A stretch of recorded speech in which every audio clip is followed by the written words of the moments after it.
Hi viewers, ఈరోజు మన అధర్వణ వేదాయ ఛానల్లో మంచి మూలికల గురించి తెలుసుకుందాం. ఇక్కడ మీరు చూస్తున్నటువంటి ఈ చెట్టు పేరు తెల్లదొండిగా అంటారు. ఇందులో ఎర్రదొండిగా కూడా ఉంటుంది. ఇది ఒక్కొక్క ఏరియాలు బట్టి చెట్లు ఉంటాయి. దీంట్లో తెల్లకాండం వచ్చేటువంటివి ఇక్కడ మీరు చూస్తున్నటువంటి కాయలు చూడండి. ఇది తెల్లకాండం మొత్తం అనమాట. అందుకు దీన్ని తెల్లదొండిగా అంటారు.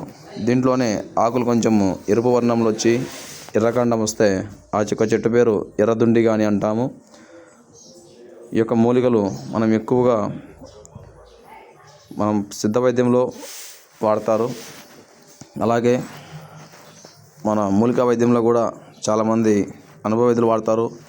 ఇక్కడ మీరు చూస్తున్నట్టు మరొక మొక్క పేరు ఏంటంటే, ఇక్కడ చూడవచ్చు, మనం గుగ్గులు తింటూ ఉంటాము. శనగ గుగ్గులు అంటే తెల్లవి నల్లవి దొరుకుతూ ఉంటాయి మార్కెట్లో. ఆ యొక్క గుగ్గులు చెట్టు అన్నమాట ఇవి.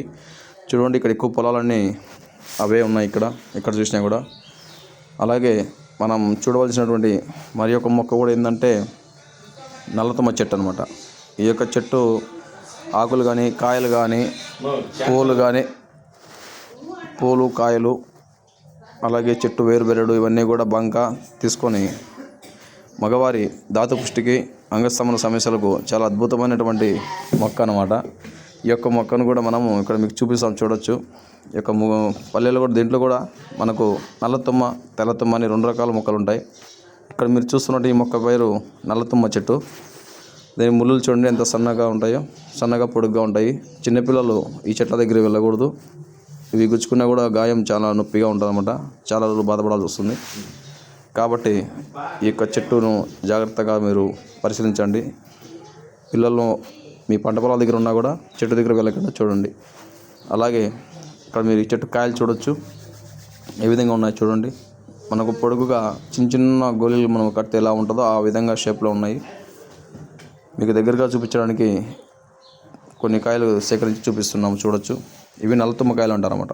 ఇవి మనము నీడలో ఆరబెట్టుకొని నల్లగా వస్తాయి అన్నమాట. మళ్ళీ పొడి కొడితే ఎర్రగా వస్తుంది. దీంట్లో మొత్తం పంచాంగాలు మనకు చాలా ఉపయోగం అనమాట. కానీ కొన్ని తిదివార నక్షత్రాలలో ఇవి సేకరించి వెండులతో కన్నా మనం ఒక మెడిసిన్ తయారు చేసుకొని ఖచ్చితంగా వాడితే పిల్లలు అనేటువంటికి అంటే మనం వీర్యకణాల సంఖ్య 0% ఉన్నా కూడా కేవలం ఒక వారం 10 రోజుల్లో మీరు చెక్ చేసుకోవాలితే లక్షల కోట్లలో మీకు వీర్యకణాలు కూడా పెరగడం జరుగుతుంది. మేము చాలామంది పేషెంట్లకు ఇచ్చినాము, వాళ్ళ యొక్క అనుభవం కూడా ఉంది. కాబట్టి ప్రతి ఒక్కరూ కూడా ఆయుర్వేదానికి మన పురాతనంలో మన మహర్షులు అందించినటువంటి ఈ యొక్క అధర్వణ వేదంలో నుంచి వచ్చినటువంటి ఆయుర్వేదం అందరూ కూడా సహకరించి వైద్యానికి ముందు తీసుకోవాల్సిందిగా కోరుతున్నాము.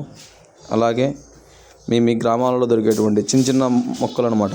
అంటే మన ఇంటి పక్కన ఉండే మొక్కలు కానీ మన రోడ్ల పక్కన ఉండే మొక్కలు కూడా ప్రతి ఒక్క మొక్క కూడా మనకు ఉపయోగపడే మొక్కలు అనమాట ఇవి.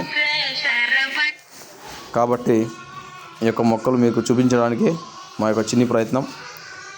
కాబట్టి ప్రతి ఒక్కరు కూడా ఈ అవకాశాన్ని వినియోగించుకోవాలని కోరుతున్నాము. అదేవిధంగా మీకు ఏదన్నా మెడిసిన్స్ కానీ మూలికలు కానీ అలాగే మీ చిన్న చిన్న సమస్యలకు కానీ పెద్ద సమస్యలకు కానీ ఏదైనా వాడుకోదగ్గ ఔషధాలు కావాల్సిన వారు మా యొక్క నెంబర్ని సంప్రదించగలరు. ధన్యవాదాలు.